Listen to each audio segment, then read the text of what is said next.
Hi everyone, so today just want to show you the top speed of this Evercross H5 electric scooter in the 3 different speed modes or gears, and also kind of show you a quick fix on the hinges over here. So if it, because this scooter is well known for kind of weird steering column, and it's kind of stuck all the time. It's hard to turn, hard to steer.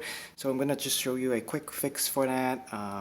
And now it turns really smooth. So anyway, let's get started. So I've turned on the scooter already. So first of all, let's try this at gear 1 or speed 1, which is the slowest setting, and I've set this scooter on 0 start so that it's easier for this demonstration. So let's see how fast it goes. So it's at around 10 and 11 miles per hour. So as you can see, the cruise control light has turned on. That means I don't have to press down the button or the trigger. And again, it's freewheeling, so in real world you might get slightly slower speed, but since this is only gear 1, so I don't think in real world when you ride it on the ground, I don't think it will change. I would say around 10 miles per hour, and this is what the motor sounds like. So kind of quiet. So now let's try gear 2. So you just press M one time and then you hold the trigger. So as you can see, 19 miles per hour and cruise control is on. And I think on real world it will be around the same, because this is not the actual top speed for this motor. So again, this is in flat surface only. So same for gear 1, only for flat surface. It's at 19 miles per hour. Even you put this on the ground, I would say it will still reach between 18 or 19 miles per hour. So lastly, let's check gear 3. Let's see how fast it goes. So this is most people want to know. And again, freewheeling. So 29 or 30 miles per hour at gear 3, and this is the fastest speed of this scooter. So there we have it. As you can see, freewheeling between 29 and 30 miles per hour, and this scooter is rated at 28 miles per hour top speed. And I think since this is the top gear, so when you put it on the ground, I believe it depends on your weight. So again, this is only flat surface.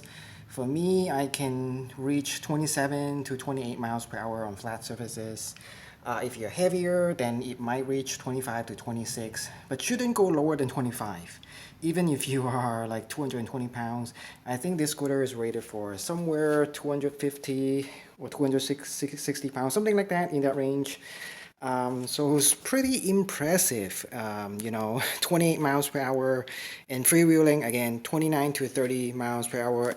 And on a downhill, if the hill is really steep, the fastest speed I ever got on this scooter is actually between 31 and 32 miles per hour, which is over 50 kilometers per hour. Pretty crazy for a scooter at this price range.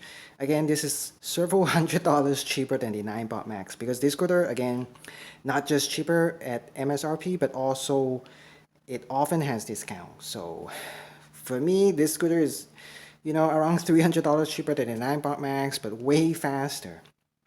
And again, I reach 31 to 32 miles per hour downhill. So very impressive indeed. And I think downhill, it doesn't even matter how much you weigh, because gravity just takes over. And then lastly, I'm just going to show you how to fix the hinges over here that got kind of stuck out of the box for most people. And this scooter is, has a very weird steering mechanism on a stem. It steers like that. This is the hinge over here.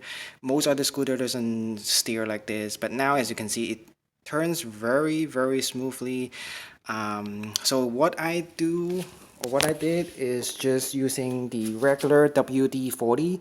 And I think there's a debate actually, and before you put negative comments, which I often get, is that I actually did some research online. Some people said, you know, use WD-40, but there's another half of the people said never use WD-40 because WD, it just stands for water displays, something like that. So it, you know, kind of displays out the water. But actually, to be, you know, to add more confusion, is that WD-40 in this case is also a brand name. So under W40, this company, you know, is also called W40. It has multiple product as well. So some people recommend actually something like white grease or lithium white grease, something like that, which is also under the brand of WD-40. I almost bought that one, but you know, since actually I have a regular WD-40 in my house already, and I don't have to go to the store and buy it for maybe like $8 or something like that. So I was like, why not, you know, just take the risk and try it myself? And indeed, it works. So this is from my own experience. I'm not, you know, kidding. I use this on my scooter myself, but however, of this disclaimer, I only use it on the hinge. So, you know, don't use it on other places because I never use it on any other places. You know, don't use it on the brakes or whatever, you know, because I never try it myself. I only try it on the hinge from a very, you know, before it's kind of hard to steer and kind of hard to keep the scooter on a straight line and kind of unstable at high speed. So this is one of the biggest problem of this scooter. However, you know, since I have this on my house, in my house, so I try this and it turns very smoothly. It's been like 2 days already, you know, 2 or 3 days. So as you can see, you know, nothing. I mean, it doesn't look abnormal or anything like that, and now it turns very smoothly. So just to show you, actually, regular WD-40 actually works on this scooter, at least on the hinge. This is not any other, I mean, yeah, just an old school WD-40, the blue and yellow can, not any other product from WD-40, the brand. So anyway, I mean, I tested myself, it works, so just let you know.